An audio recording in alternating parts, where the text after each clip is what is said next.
Que penser des organisations telles que le Dîner du siècle, le groupe Bilderberg, qui sont restés très très longtemps dans l'ombre et qui aujourd'hui commencent à être contestées par tous ceux qui remettent en cause l'idée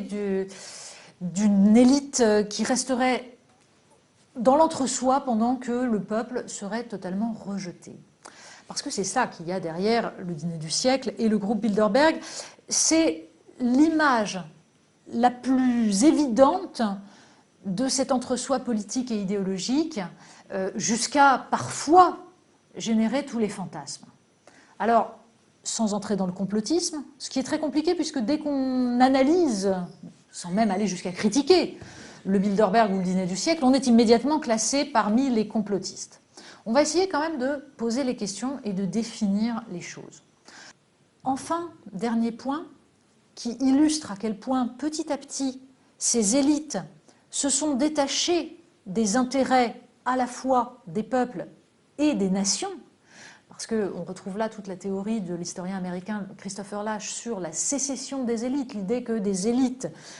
mondialisées auraient aujourd'hui des intérêts communs de classe et se seraient détachées des intérêts objectifs des peuples auxquels ils appartiennent. Eh bien, donc c'est cela qui est illustré là, et la meilleure preuve en est cette réflexion en 1999 dans Newsweek de David Rockefeller, qui fit partie en 1954 des fondateurs du groupe Bilderberg et qui expliquait, nous le citons dans le livre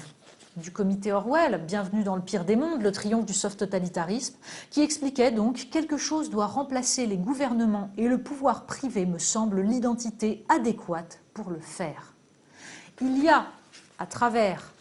des groupes comme ceux-là, non pas simplement la volonté de se rencontrer entre gens qui auront des décisions à prendre. Il y a une vision du monde commune et cette vision du monde repose sur l'idée que les intérêts privés doivent prendre le pas sur des États que l'on considère comme ringards, inopérants et n'étant plus en prise avec la marche du monde. Ça s'appelle des choix politiques et ces choix politiques doivent être explicités.